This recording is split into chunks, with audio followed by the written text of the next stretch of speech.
Doutora Lúcia, entre as atividades que são consideradas partes da economia criativa, o Brasil é considerado, se não referência, um país que as exercita com grande qualidade.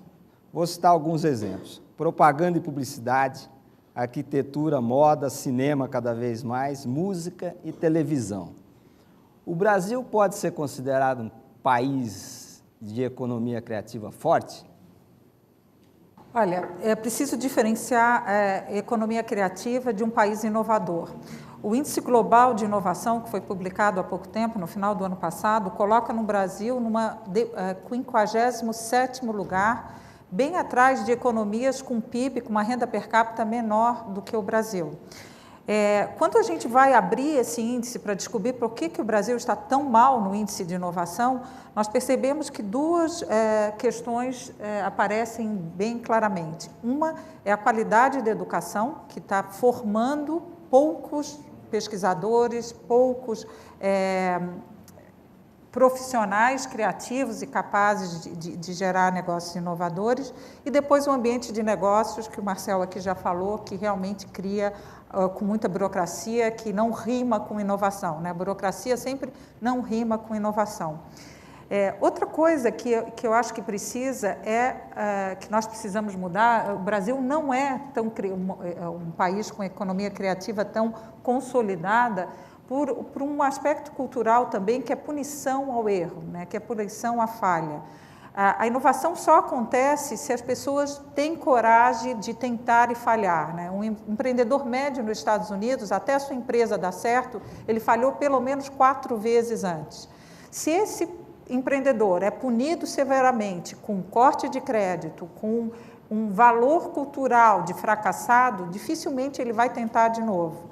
Então, a primeira coisa que a gente precisa para criar uma cultura de inovação é tirar essa cultura do fracasso associado a um empreendimento que não dá certo, né?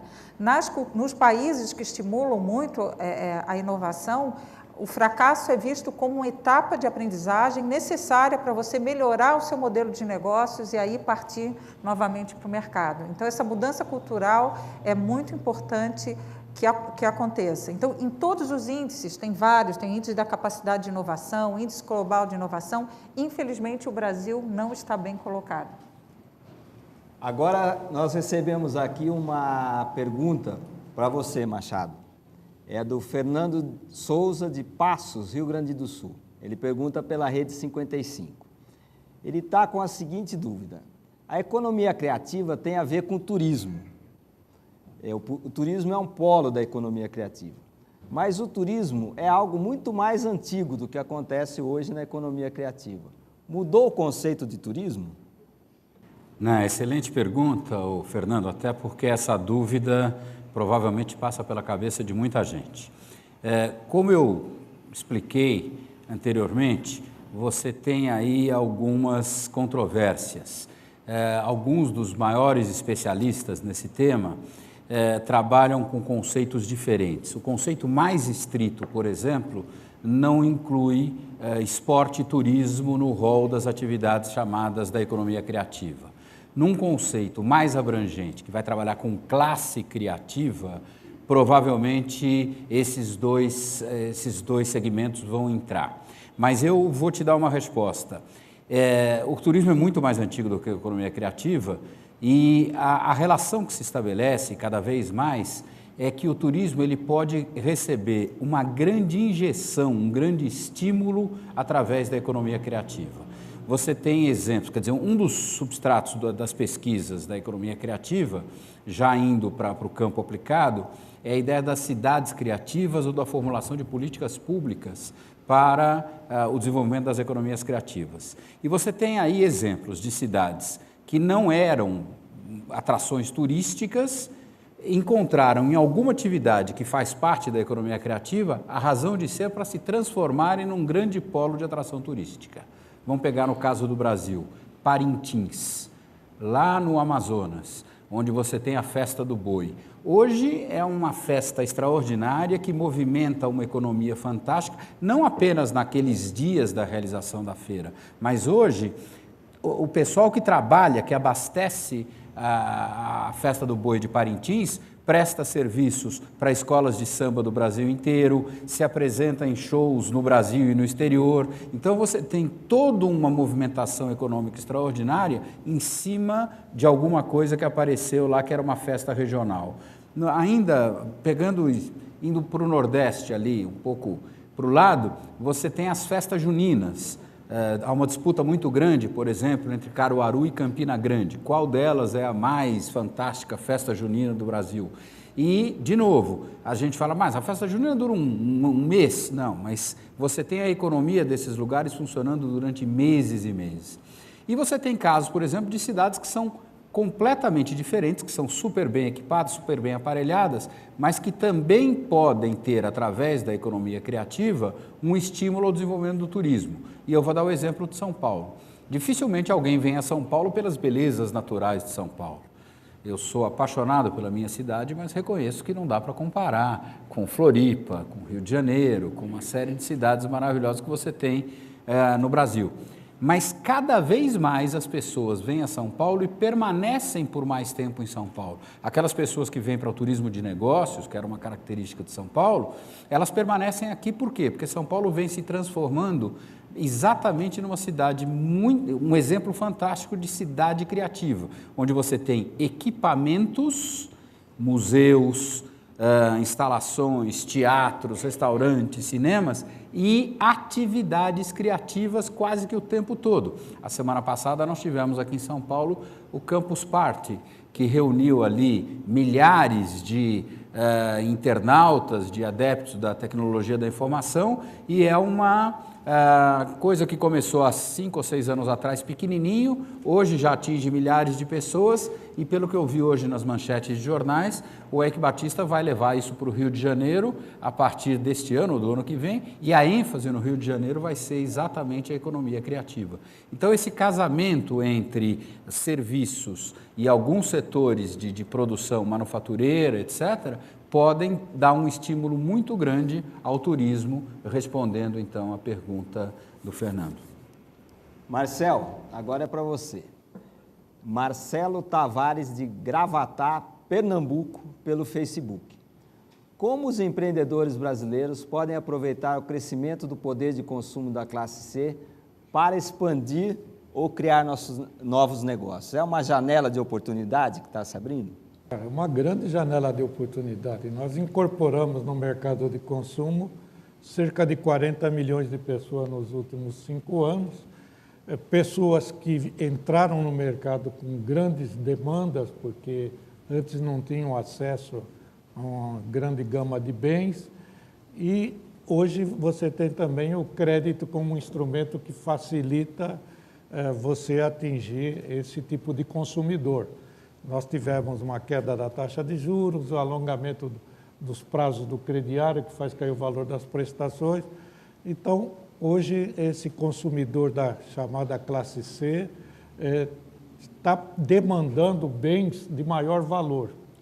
Então, a oportunidade é muito grande. E aí tem que entrar a criatividade, tem que entrar o senso de oportunidade, mas também procurar sempre pesquisar um pouco para achar os nichos corretos de mercado. A economia crescendo, não há maior estímulo para micro, pequena empresa do que uma economia crescendo. Apesar de todos os obstáculos, é isso ainda que oferece as oportunidades. Eu acho que nós estamos tendo essa oportunidade, não tanto no setor industrial, que vem atravessando um período de dificuldade, mas especialmente no comércio e serviços, eu acho que ainda vamos ter alguns anos aí bons pela frente. Tem uma pergunta aqui para a doutora Lúcia. Boa noite. Bom, sou jovem, minha cidade é pequena e gostaria de saber como criar um estabelecimento criativo que possa atrair muita gente e que gere grandes lucros. E gostaria de ressaltar que sou muito fã do partido, afinal, sou um dos filiados na minha cidade, é de Gravataí, Santa Catarina. Muito obrigado. Então, ela quer saber algo simples, doutora. Como criar um empreendimento que atrai muita gente, dê muito lucro, com rapidez e pouco dinheiro. Adoraria ter essa resposta. Eu acho que o mais importante a gente pensar todo empreendedor, quando está querendo construir alguma coisa, construir um novo negócio, o que ele vai agregar de valor para a sociedade onde ele vive, para a comunidade onde ele vive. Isso pode ser respondido de diferentes maneiras. A criação de um novo produto, a criação de um novo processo, fazer uma parceria com uma empresa ou com um prestador de serviço que não existe na sua cidade. Na realidade, a gente está vendo que a criação dos empreendimentos em cidades pequenas estão tendo uma criatividade muito grande, estão trazendo para esses lugares produtos e serviços que até então não existiam. Eu acho interessante quando a gente pergunta, por exemplo, perguntaram para o Steve Jobs o que ele se sentia mais orgulhoso na vida dele de empreendedor. Ele disse de ter conseguido criar uma empresa, não nenhum produto. As pessoas pensavam que ele estava orgulhoso pelos produtos que a Apple criava, mas ele disse, não, ter conseguido sair de uma ideia que era só eu e juntar mais gente para fazer esse meu sonho, esse produto ser produzido, na realidade o que me dá mais orgulho. Então, o empreendedor tem que pensar isso, quem que ele vai trazer junto e o que ele vai agregar de valor para a comunidade onde ele está inserido.